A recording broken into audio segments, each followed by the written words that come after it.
વિતરાગ સર્વજ્ઞદેવની ધ્વનિમાં ત્રિલોકનાથ પરમાત્મા સો ઇન્દ્રની ઉપસ્થિતિના સમૌષણમાં લાખો કરોડો દેવોની હાજરીમાં ભગવાનની વાણીમાં આવ્યો, હું પરમાત્મા છો એમ નક્કી કર, હું પદો એમ નક્કી કર. ઓહો, ભગવાન પણ તમે પરમાત્મા છો એટલું તો નક્કી કરવા દો. એ પરમાત્માને જે નક્કી ક્યારે થશે કે તું પરમાત્મા છો એવો અનુભવ થઈએ ત્યારે આ પરમાત્મા વ્યવહાર તને નક્કી થશે. નિશ્ચય નક્કી થયાના વ્યવહારનું નક્કી થશે. નમો લોહે સૌ હરિહંતાણમ, નમો લોહે સૌ સિદ્ધાણમ, નમો લોહે સૌ આયર્યાણમ, નમો લોહે સૌ જયાણમ, નમો લોહે સૌ ત્રિકાળવતી શ્રાવણમ. ઓમકાર બિંદુ સંયુક્ત નિત્યમ જાયંતી યોગિના કામદમ મોક્ષદમ છે ઓંકારાય નમો નમઃ.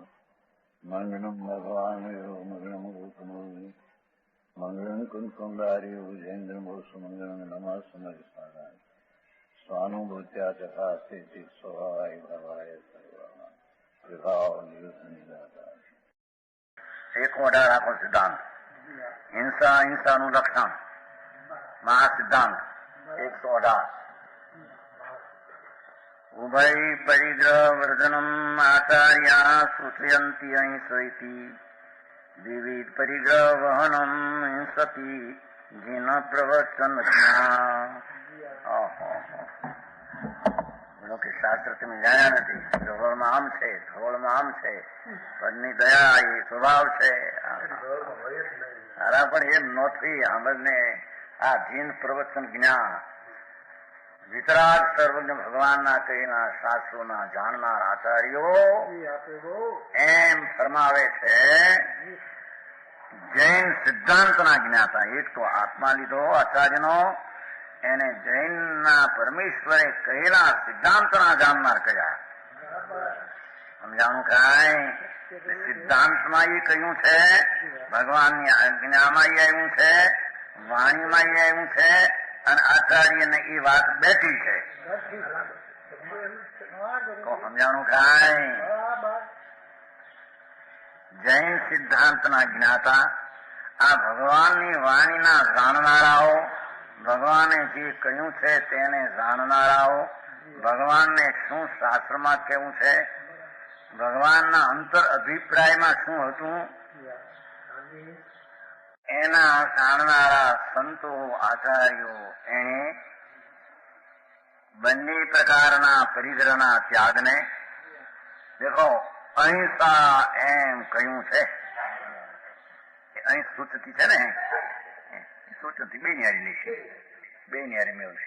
સૂચનથી એમાં એક ન પેલું અહિંસા સૂચયંતી એમ. જૈન સિદ્ધાંતના જાણનારા આચાર્યો, મહા કુમકુંદાચાર, વીરસેનાચાર, બધા આચાર આવે કે નહીં એમાં? વીરસેનાચાર્ય કઈક કહ્યું છે, કુમકુંદાચાર્ય કઈક કહ્યું છે, સમર્થભદ્રાચાર્ય કઈ કહ્યું એમ નથી. હોય નહીં ભાઈ, એમ કે વ્યવહારના ગ્રંથમાં કાંઈક હોય, નીચેના ગ્રંથમાં કાંઈક હોય, એમ હોય ને બધે એક જ જાતની વાત. પદ્ધતિ કોઈ નિમિત્ત પ્રધાન કથન, કોઈ ઉપાદાન પ્રધાન કથન, પણ વસ્તુના સારમાં કઈ ફેર જાણો. એ બંને પ્રકારના પરિગ્રહના ત્યાગને હિંસા કહે છે. શું કે છે?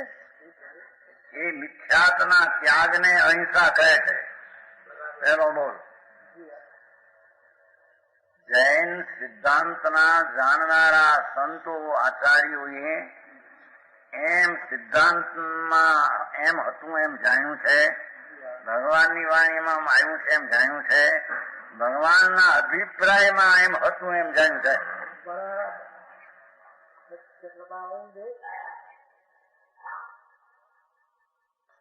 કે મિથ્યાત્વનો ત્યાગ તેને અહિંસા કહે છે.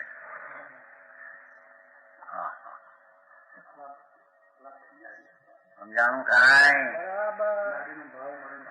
વસ્તુ ક્ષણ ક્ષણ ભયંકર ભાવ મરણી તા અહો બોને સુબત 16 વર્ષે તો કે છે નહીં હવે છે ને બહુ પુણ્ય કર્યા એને સાંભળતા કોક દી બહુ પુણ્ય કર્યો નહીં એને તમારા વતી જવાબ આપી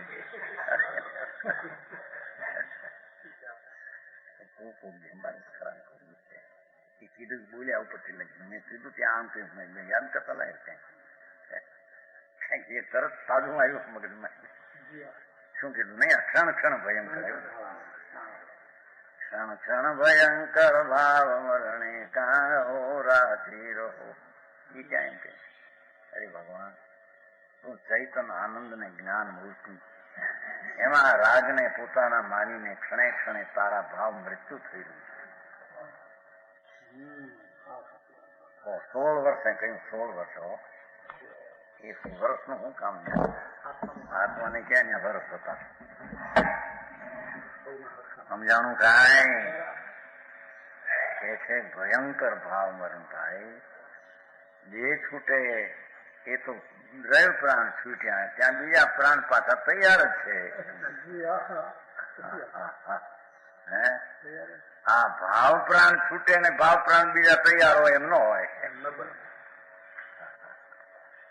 કે છે ભગવાન એ તારું સ્વરૂપ જ સચ્ચિદાનંદ નિર્મળ જ્ઞાનની મૂર્તિ એમાં જેટલો વિકલ્પ ઉઠીને પોતાનો માનવો ને એકાગ્ર થવો એને ભગવાન હિંસા કહેતા હતા આચાર્યો અને એના ત્યાગને ભગવાન અહિંસા કહેતા હા હા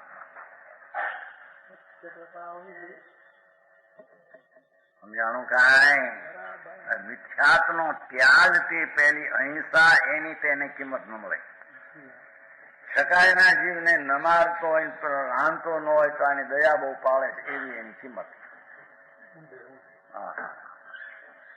સમજાણું કાંઈ 96,000 સ્ત્રીને 96 કરોડ પાયડોલ ને પણ ચક્રવર્તીને મિથ્યાત્વનો પરિગ્રહ નથી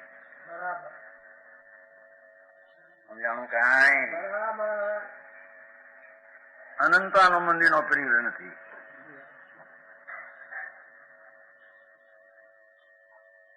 સમજાણું 118 જૈન સિદ્ધાંતના જ્ઞાતા આચાર્યો બંને પ્રકારના પરિગ્રહના ત્યાગને અહિંસા સૂચયંતી એમ લેવું સૂચવે છે કહે છે સૂચવે છે ઈશારા કરીને આમ બતાવે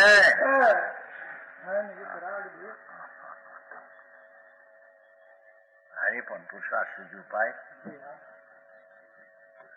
આચાર્ય દિગંબર સંત કોઈ ગમે તે નાનો ગ્રંથ બનાવે પણ અલૌકિક એની લાઈન દ્રષ્ટિ અલૌકિક સ્થિરતા અલૌકિક એનું આખી કથનની પદ્ધતિ જ અલૌકિક દુનિયા હારે કે મેળ અજ્ઞાની હારે કે મેળ દેખાય હા સતના પુત્ર હતા ને સર્વજ્ઞના પુત્ર હતા એ બધા સમજાણું ગૌતમ સર્વજ્ઞના પુત્ર એ સંતો મુનિઓ સર્વજ્ઞના પુત્ર છે એને વારસો કેવું જ્ઞાન નો મળવાનો સમજાણું કાંઈ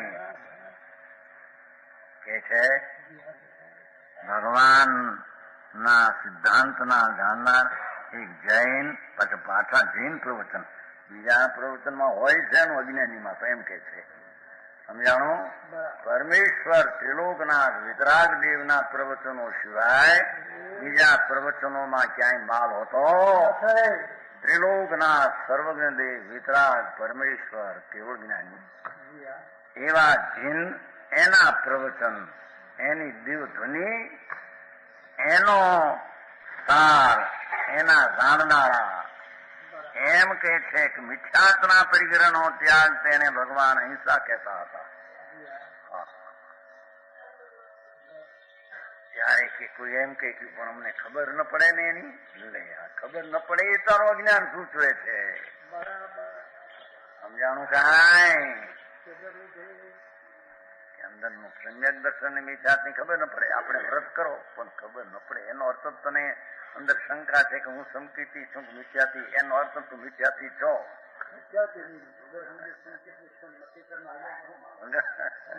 પણ એ તો કહીએ છીએ વગર અમે છીએ જ તે પડતી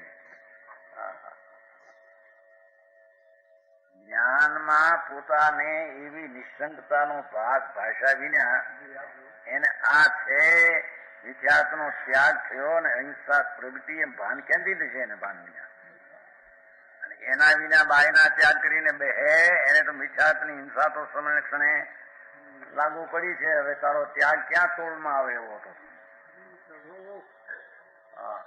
દુનિયા અરે ભારે કઠણ ભાઈ.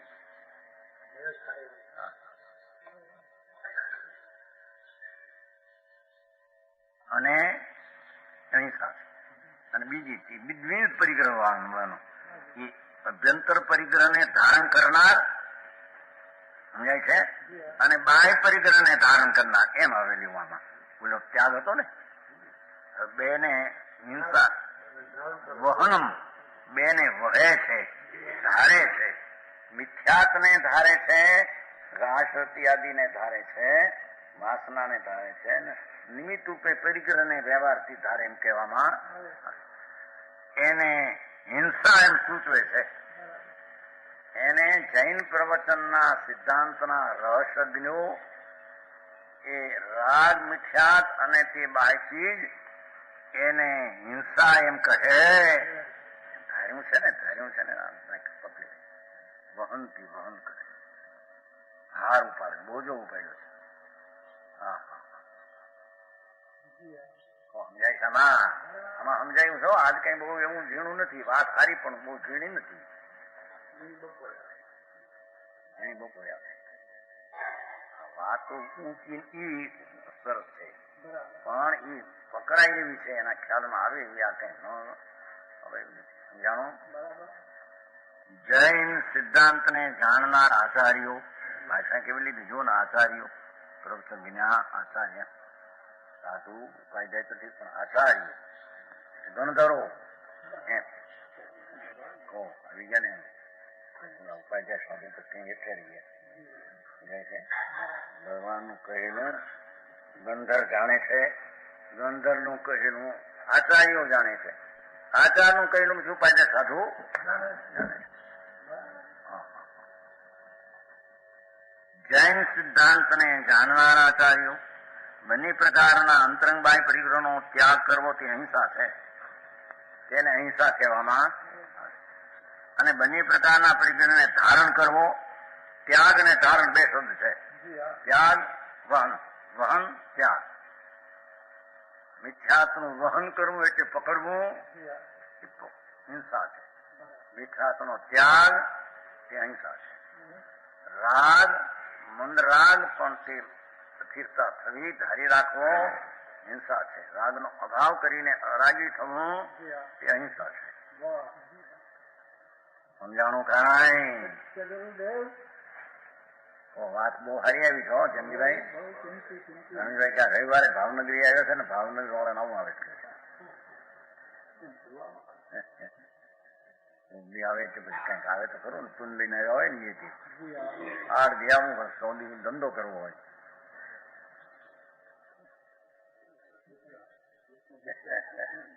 સમજા વલ્લભભાઈ આવ્યા નથી આ નહીં શરીર ઠીક નહીં વરસાદ છે. હા ભારે ગાથા ભાઈ.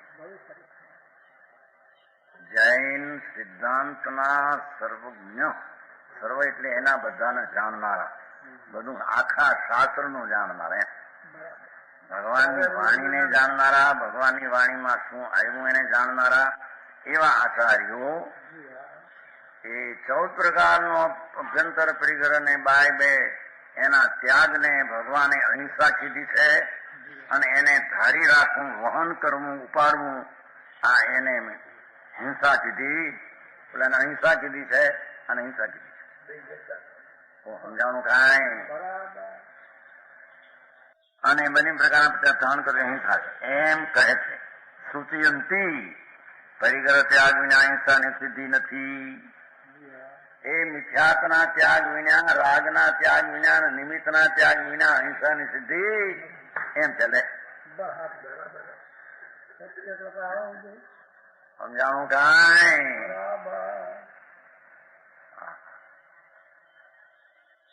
અહિંસા પરમો ધર્મ આવે છે કે નહીં?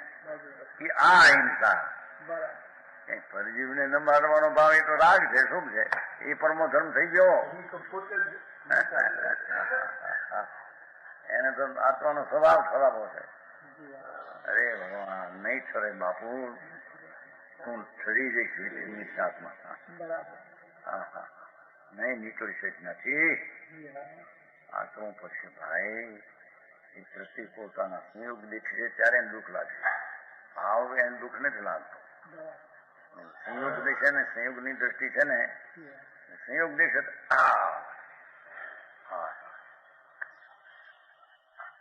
ખરેખર તો પ્રતિકૂળતાનો વિચાર ભાવ દુઃખરૂપ છે. પણ સંયોગ ઉપર દ્રષ્ટિ વાળાને પ્રતિકૂળ સંયોગ આવશે ત્યારે મને દુઃખ આવ્યું માનશે. સમજાણું કાંઈ? દુઃખ તો એને તે ક્ષણે વિકાર ભાવ કર્યો તે જ ક્ષણે આવ્યું છે.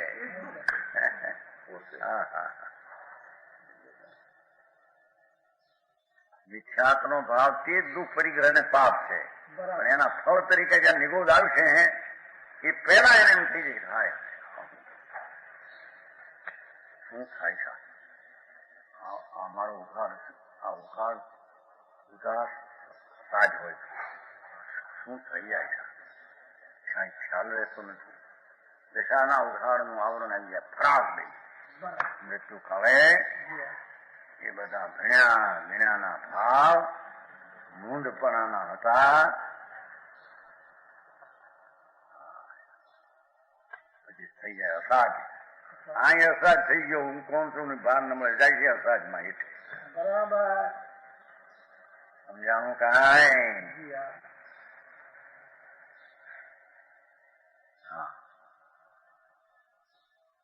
118 થઈ. પરિગ્રહના ત્યાગને પછી હું છે વસ્ત્રપાત્ર છોડે તો અહિંસાની સિદ્ધિ થઈ. કેમ? પણ અહીં તો કે છે કે મિથ્યાત ને રાગ છોડે ને એના નિમિત્તો એ પ્રકારના છૂટે એટલે અહિંસાની સિદ્ધિ થઈ. બે હારે લીધા છે ને. આ તો ઓલા બે ઓલું છોડે જેવો વસ્ત્રપાત્ર છૂટે, આ છૂટે તો જો એટલો પરિગ્રહ છૂટી ગયો. એમ નથી. એને પેલો મિથ્યાતનો ત્યાગ થયા પછી રાગનો ત્યાગ થતા એના નિમિત્તોના પ્રકારનો ત્યાગ થાય છે ત્યારે તેને અહિંસા ને અપરિગ્રહી કહેવામાં આવે. બરાબર. ખરી વાત ભાઈ. અનંત કાળનો રખડતો માર્ગનો અજાણ એને માર્ગને કેડે લાવવો. હા, પ્રયત્ન માંગે છે. સમજાણું કાંઈ? બંને પરિગ્રહોમાં હિંસા છે એમ બતાવે છે. હિંસા પર્યાયાત્પાત સીધા હિંસાંતરં સંગેષુ બહિરંગેષુ તુ નિયતં પ્રયાતુ મૂર્છા એવ હિંસાત્વમ. હિંસા પર્યાય તો હિંસાના પર્યાય ઉભાથી અંતરંગ પરિગ્રહ હિંસાની પર્યાય છે બધી કે છે. એ મિથ્યાત રતિ વેદના વય રત્ય રતિ શોક એ બધી હિંસાની જ પર્યાયો છે. એ હિંસાના જ ભેદ છે એમ પર્યાય એટલે. સમજાણું કાંઈ? એ મિથ્યાત ભાવ રાગ વાસના ક્રોધ માન રતિ અરતિ એ બધા હિંસાના જ ભેદ છે. પરિગ્રહના ભેદ કયા એ બધા હિંસાના જ ભેદ છે એમ કે એટલું જ્ઞાન સ્વરૂપ છે. એમાં કે છે આ વળી લક્ષ બધો હિંસાની પર્યાય છે. હા હા હા, બધા હિંસાના જ ભાવ છે. સંગત થયું છે આશ્રમ ને બંધ નથી. અહીં તો કે છે કે જ્યાં સુધી રાગ રહ્યો થોડો તે પણ હિંસાનો જ ભાગ છે. હા હા, એને પર્યાયની કનેક્શનની જેવી નિર્મળતા મલિનતા એ બધું વિવેક કરાવવું છે ને. સમજાણો? ભગવાનથી પણ પર્યાયમાં પૂર્ણતા શુદ્ધ ન થાય ત્યાં સુધી જેટલો રાગ છે એ બધા હિંસાના જ ભાગ છે એમ કે છે. અંતરંગ પરિગ્રહમાં હિંસા સ્વયં સિદ્ધ છે અને બહિરંગ પરિગ્રહોમાં મમત્વ પરિણામ. મમતા છે ને એના ઉપર આ ચીજ મારી, આ મને, આ મારો દીકરો, મારું સ્ત્રી, મારું શરીર, મારા કર્મ. બહિરંગ પરિક્રમા મમત્વ પરિણામમાં જ હિંસા ભાવને નિયત ચાલ્યો નિશ્ચયથી પ્રિયાતું પ્રાપ્ત થાય છે. માટે બે હિંસાના ભાગ કે અભ્યંતર પરિગ્રહ અને બાહ્ય પરિગ્રહની મમતામાં નિમિત્ત છે, મમતા થાય માટે હિંસા વિશેષ છે.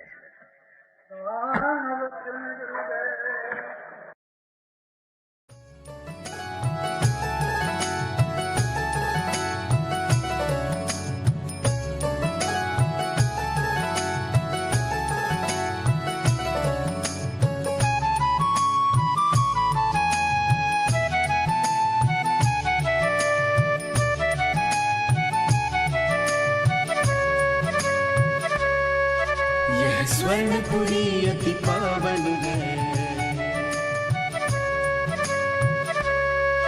यह स्वर्णपुरी अति पावन है.